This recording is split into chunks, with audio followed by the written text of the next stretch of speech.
ابتدا ہے رب جلیل کے بابرکت نام سے جو دلوں کے بھید خوب جانتا ہے۔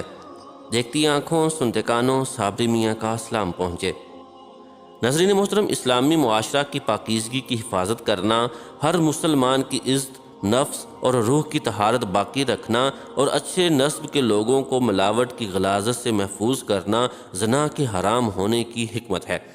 عبرانی کی ایک صحیح روایت ہے کہ ابو العاص نبی کریم صلی اللہ علیہ وآلہ وسلم سے روایت کرتے ہیں کہ آپ صلی اللہ علیہ وآلہ وسلم نے فرمایا، روزانہ آدھی رات کے وقت آسمان کے دروازے کھول دیے جاتے ہیں اور ایک پکارنے والا فرشتہ پکارتا ہے کہ ہے کوئی دعا کرنے والا جس کی دعا قبول کی جائے، کوئی سوال کرنے والا جس کا سوال پورا کیا جائے، کوئی مصیبت زدہ جو دعا کرے اور اس کی مصیبت دور کر دی جائے۔ یعنی آدھی رات کے بعد دعائیں قبول ہونے لگ جاتی ہیں۔ ناظرین محترم، اللہ تعالیٰ ہر دعا کرنے والے مسلمان کی دعا قبول فرماتا ہے، سوائے زانیہ کے جو اپنی شرمگاہ کے ذریعے غیر مرد کو سیراب کرتی ہے۔ زانیہ عورت جو زنا کے ذریعے مرد کا دل بہلاتی ہے، پھر اس کی دعا قبول نہیں ہوتی۔ زنا کرنے والے لوگ خود اپنے آپ کو اللہ کے عذاب کا مستحق بنا لیتے ہیں۔ حضرت عبداللہ بن عباس رضی اللہ تعالیٰ عنہ کہتے ہیں کہ رسول اللہ صلی اللہ علیہ وآلہ وسلم نے فرمایا، جب کسی بستی میں زنا اور سود عام ہو جائے تو گویا اس بستی کے لوگوں نے اپنے آپ کو اللہ کے عذاب کا مستحق بنا لیا کہ ان پر کسی بھی طرح کا عذاب آ جائے۔ پھر اسی طرح زانی کو دنیا میں بھی اللہ کی طرف سے سزا مل کر رہتی ہے، یعنی یہ ایک ایسا جرم ہے کہ جس کی سزا دنیا میں بھی ملتی ہے۔ حضرت انس رضی اللہ تعالیٰ عنہ فرماتے ہیں کہ رسول اللہ صلی اللہ علیہ وآلہ وسلم نے ارشاد فرمایا، دو گناہ ایسے ہیں جن کی سزا میں جلدی کی جاتی ہے اور دنیا ہی میں دے دی جاتی ہے۔ نمبر 1 زنا اور دوسرا والدین کی نافرمانی، ماں باپ کی بات نہ ماننا۔ اور اب یہ کہ جو شخص ایسی بیماریوں میں مبتلا ہو جاتا ہے، یعنی زنا جیسی بیماری میں مبتلا ہو جاتا ہے، تو پھر اس کا ایمان کیسے رخصت ہوتا ہے کہ اس کو گناہ کو چھپانے کے لیے جھوٹ پر جھوٹ بولتا چلا جاتا ہے، ایک نہیں کئی جھوٹ بولتا ہے، اور جب کوئی انسان جھوٹ بولتا ہے تو اس کے منہ کی بدبو سے فرشتہ اس سے کئی میل دور چلا جاتا ہے۔ اس انسان سے اللہ تعالیٰ کی حفاظت ہٹ جاتی ہے اور وہ شخص ذلیل ہو کر رہتا ہے۔ دنیا میں بھی انسان پر طرح طرح کی بیماریاں اور طرح طرح کی مصیبتیں نازل ہوتی ہیں۔ پھر بڑھاپے کی عمر میں زنا کرنا اللہ کے غضب اور غصے کو بھڑکاتا ہے۔ اللہ تعالیٰ قیامت کے دن 3 لوگوں سے غصے کی وجہ سے بات نہیں کریں گے اور نہ ہی جنت میں داخل ہونے کے لیے پاس کریں گے، اور نہ ہی اللہ تعالیٰ ان کی طرف نظر کرم فرمائیں گے، اور ان کے لیے دردناک عذاب ہے۔ نمبر 1 بوڑھا زانی، دوسرا جھوٹا حکمران، اور تیسرا متکبر فقیر۔ پھر اسی طرح جس بستی میں زنا عام ہو جائے وہاں موتیں بہت ہونے لگتی ہیں، موت کی کثرت ہو جاتی ہے، قتل کی کثرت ہو جاتی ہے۔ پھر اسی طرح کسی بھی غیر حاضر شخص کی بیوی سے زنا کرنے والے شخص پر اللہ تعالیٰ قیامت کے روز ایک ایسا سانپ مسلط کر دیں گے، یعنی کسی عورت کا شوہر کہیں گیا ہوا ہے اور ظاہر ہے کہ شوہر بیوی کا محافظ ہوتا ہے، اور اب اگر وہ اکیلی ہے تو اس کو اکیلا پا کر کسی نے اس کے ساتھ اگر برائی کی، ایسا شخص قیامت کے دن اس انجام سے دوچار ہوگا۔ عبداللہ بن عمر رضی اللہ تعالیٰ عنہ کہتے ہیں، رسول اللہ صلی اللہ علیہ وآلہ وسلم نے فرمایا، جو شخص کسی غیر حاضر آدمی کی بیوی کے بستر پر آ کر بیٹھتا ہے، اس کا انجام اس شخص جیسا ہے جسے قیامت کے روز زہریلے سانپوں میں سے ایک سانپ ڈسے گا۔ پھر ہمسائے کی بیوی سے زنا کرنے کا عذاب یا اس کی سزا کسی بھی دوسری عورت کے ساتھ زنا کرنے سے 10 گنا زیادہ ہے، کیونکہ ہمسایوں کے بھی کچھ حقوق ہیں۔ حضرت عبداللہ رضی اللہ تعالیٰ عنہ بیان کرتے ہیں کہ میں نے رسول اللہ صلی اللہ علیہ وآلہ وسلم سے پوچھا، کون سا گناہ اللہ کے نزدیک سب سے بڑا ہے؟ آپ صلی اللہ علیہ وآلہ وسلم نے فرمایا، یہ کہ تو اللہ کے ساتھ کسی کو شریک ٹھہرائے جب کہ اس نے تمہیں پیدا کیا ہے۔ وہ کہتے ہیں، میں نے آپ صلی اللہ علیہ وآلہ وسلم سے عرض کی، یہ تو واقعی بڑا گناہ ہے۔ وہ کہتے ہیں، میں نے پوچھا، پھر کون سا؟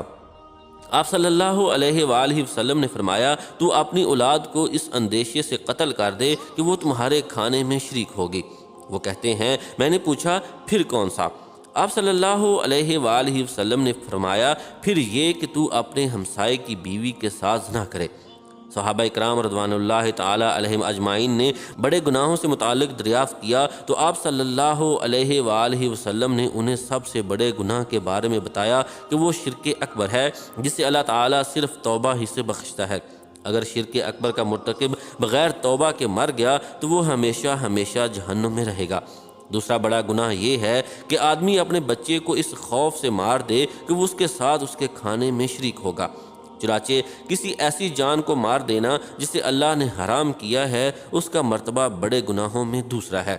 گناہ اور اس کی سزا اور بھی زیادہ ہو جاتی ہے جبکہ مقتول قاتل کا رحمی رشتہ دار ہو، اور یہ اور بھی زیادہ ہو جاتی ہے جبکہ قتل کا مقصد مقتول کو اللہ کے اس رزق سے محروم کرنا ہو جسے اللہ نے قاتل کے ہاتھ پر جاری فرمایا ہے۔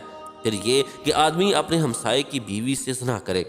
کبیرہ گناہوں میں تیسرا درجہ زنا کا ہے۔ اس کا گناہ اور بھی زیادہ بڑھ جاتا ہے جبکہ جس عورت سے زنا کیا جائے وہ ہمسائے کی بیوی ہو، جس کے ساتھ شریعت نے حسن سلوک، نیکی اور اچھی صحبت کی نصیحت کی ہے۔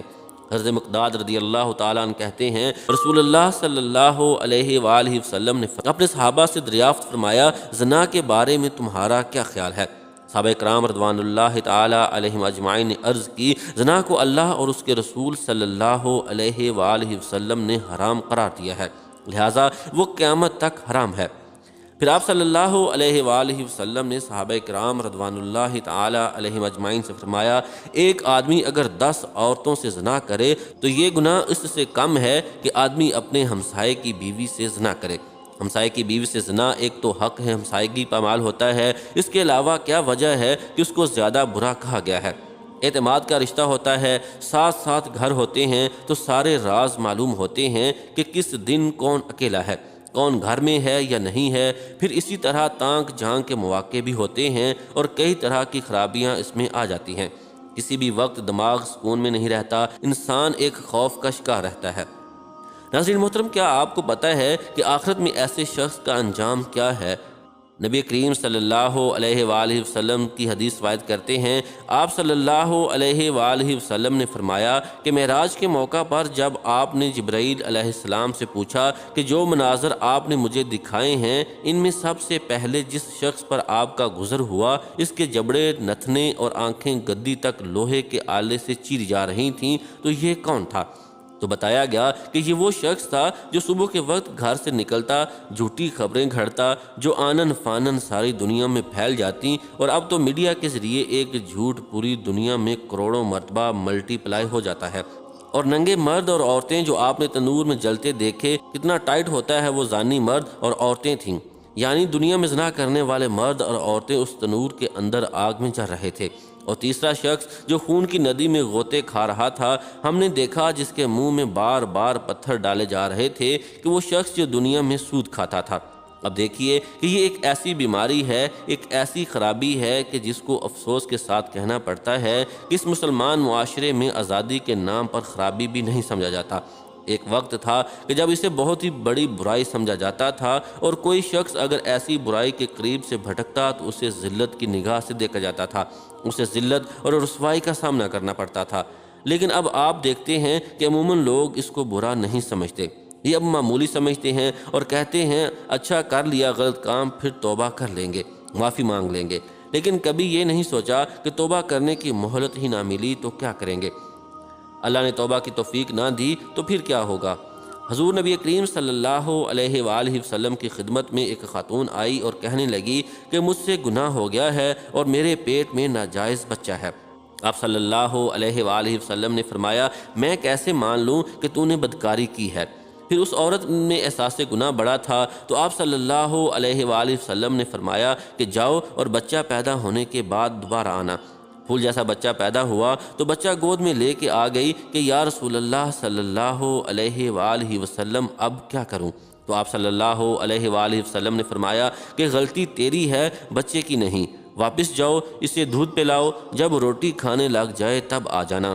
اور صحابہ کرام رضوان اللہ تعالیٰ اجمعین کہتے ہیں کہ جب 2 سال بعد آئی تو بچے کے ہاتھ میں روٹی کا ٹکڑا تھا، اور جب آئی تو رونے لگی اور کہا کہ اے محبوب خدا صلی اللہ علیہ وآلہ وسلم، ساری رات مجھے نیند نہیں آتی، یہ گناہ چبھتا ہے اور مجھے پریشان کرتا ہے، اور اگر آج مر گئی تو اللہ کی بارگاہ میں کیا جواب دوں گی؟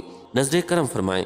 تو آپ صلی اللہ علیہ وآلہ وسلم نے فرمایا کہ بچہ ایک صحابی کو دے دو اور اسے کہو کہ اس کی اپنے بچوں کی طرح پرورش کرنا۔ پھر فرمایا کہ اس خاتون کو باہر لے جاؤ اور پتھر مار مار کر سنگسار کر دو۔ آپ صلی اللہ علیہ وآلہ وسلم نے 2 صحابیات کی ڈیوٹی لگائی اور فرمایا کہ اسے اٹھاؤ، غسل بھی اور کفن بھی پہناؤ، اور جب یہ کام ہو گیا تو حکم ہوا کہ صفیں سیدھی کرو، میں خود اس کا جنازہ پڑھاؤں گا۔